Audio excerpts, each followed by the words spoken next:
Hi, how are you doing? This is my TED Talk. I am Miguel Hernandez Lechuga.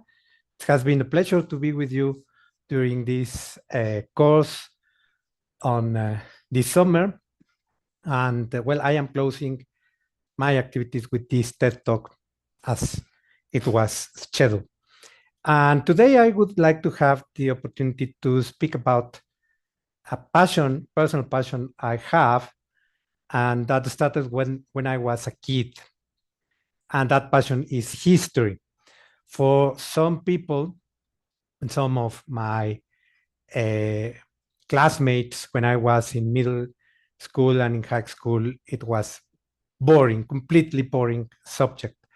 And for me, it was very interesting. I have been very enthusiastic about history. I have learned a lot about it. And well, I would like to speak about what I think and what I feel about history, my personal story about history as well, and some considerations that can be useful for all of you in regards of this subject.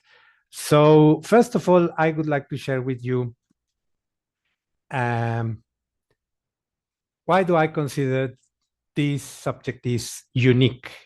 Speaking a little bit about the uniqueness of history. First of all, I can share with you that history is systemic, is process. It's more about the process. It's not speaking about some isolated events with a bunch of dates that we need to learn by heart and memorize. It's not about that at all. It's telling us about a process and showing us that one specific event situation that happened on a date on a very specific time started previously years, decades, or centuries ago, and is the result of a process. And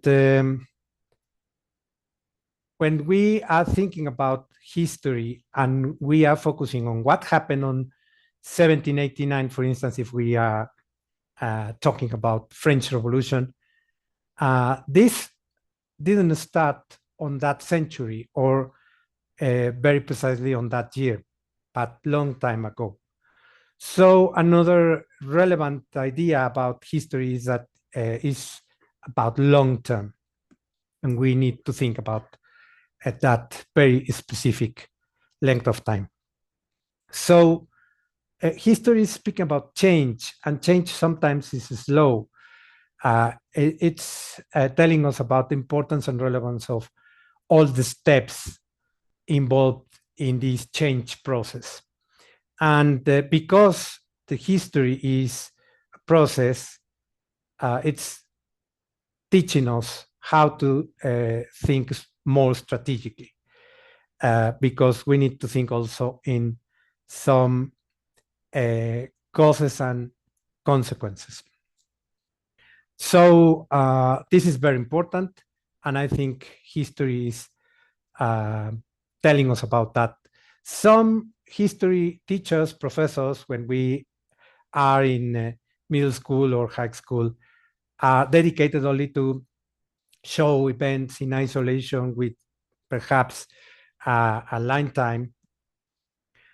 We can locate this in a very specific century or year, learning this by heart, but completely disconnected with the process, not flowing at all. So I think good history teachers are showing the whole process and the chain of decisions, causes and consequences. I think this is very, very important also.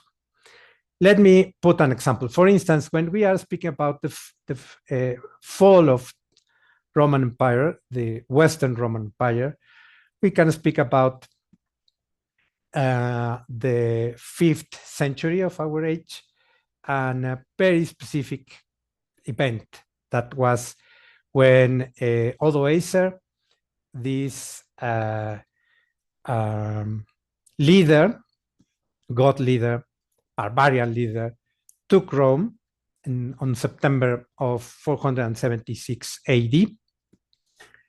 And the deposed the Roman emperor, a child on that time. He was 14 years old, Romulus Augustus. So these are the events and the characters and the people involved about that.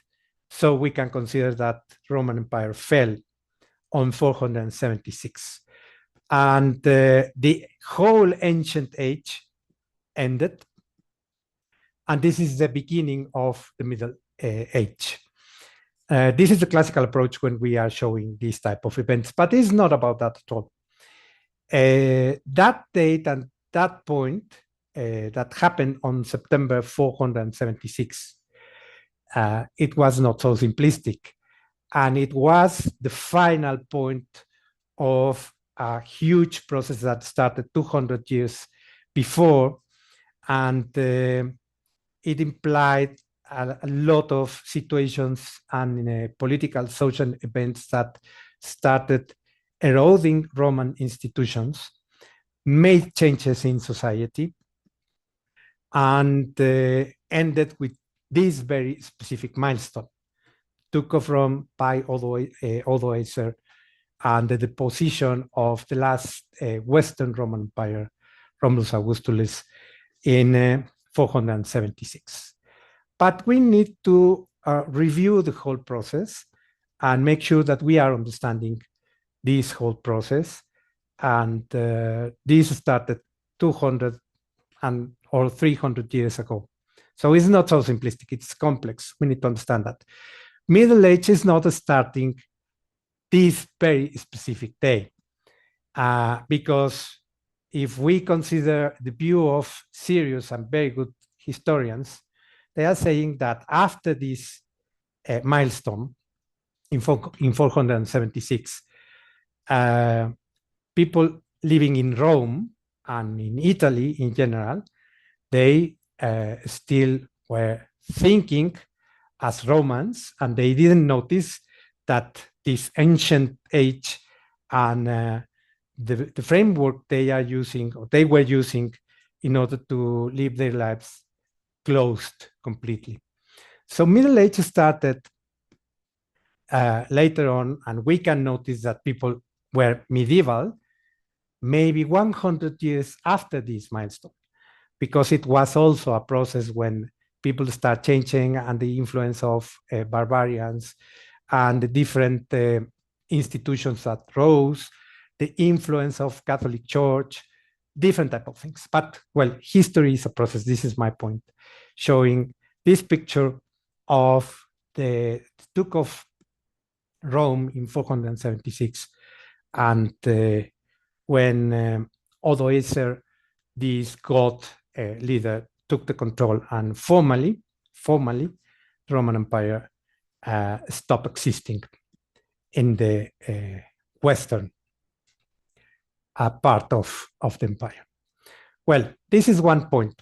Another important point, another idea I would like to share with you about history is about the uniqueness of history, is that history is also strategic. It's showing a strategic view of events and situations. It's a process, it's a chain of consequences, causes and consequences, but also is showing the final result of several decisions different people made through this process. And maybe this type of strategic view also it's having a long time, a huge length in that sense, and it's taking centuries. And events are not coming in isolation, and we need to understand that one very specific milestone was a result of a decision. And if we have the capability to see the consequences with clarity and trying to understand different events and decisions can have a consequence, not only in one particular year, but in 40 years, in 1 century. That is very important in regards of history. History is showing us to think very strategically. And when we are using the term strategically. In that sense, we are referring to the long term. So we need to make sure that we are understanding why things happened, not only because of the process, but because of the quality of some decisions that happened and the influence of some events and situations that potentially pull or push in some very specific direction for the final result of some events. For instance, if we are speaking about Mexican independence was something that we have been taught about during elementary school.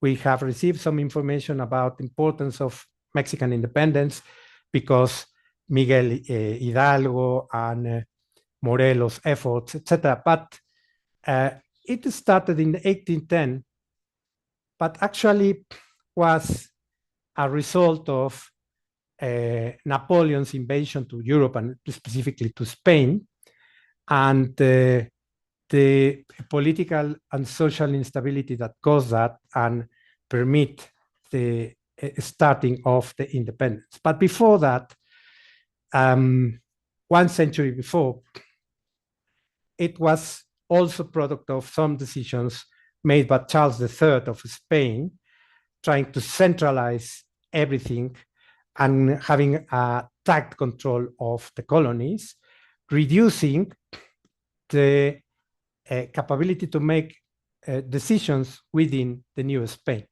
And this is coming from the new ideas of the House of Bourbon that took control of Spain in 1700, when Philip V took control and also became the first Bourbon Spanish king, but introduced these centralization ideas in Spain and as way to rule and control the realm.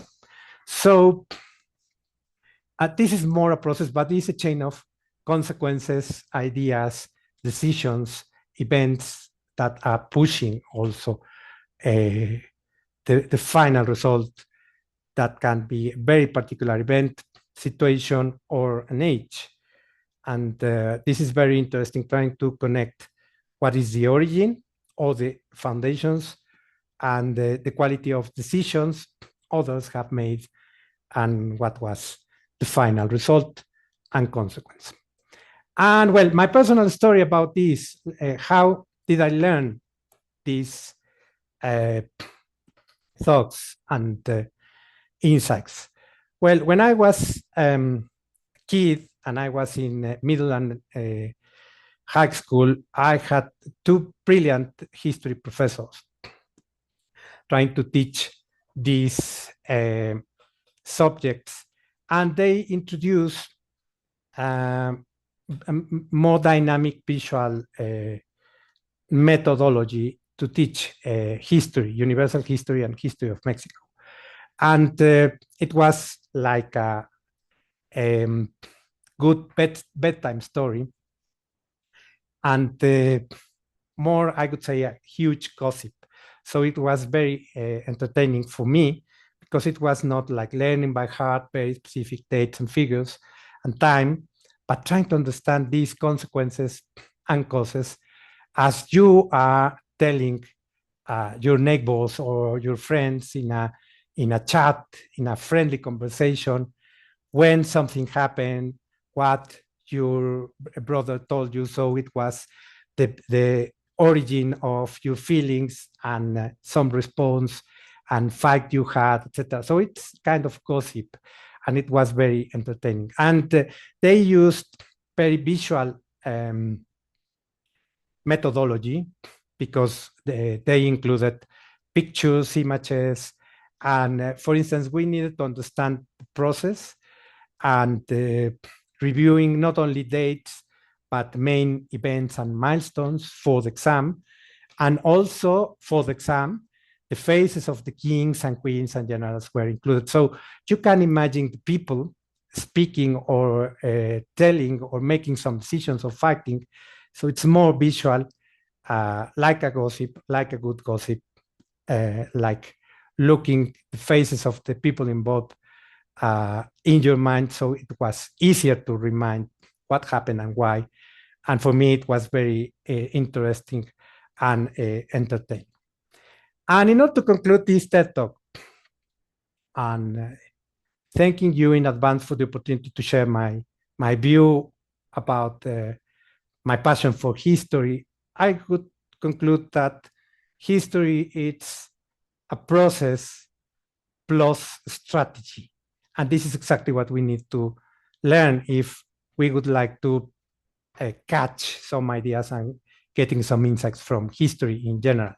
Not reading, not reviewing documentaries only to grasp some dates and events in isolation. We need to understand the process and strategy, and we need to make sure we are understanding causes and consequences through the long term, through the years, through the centuries. So we are really understanding why we are the product of some decisions that others made in the past. So thank you very much, and see you later.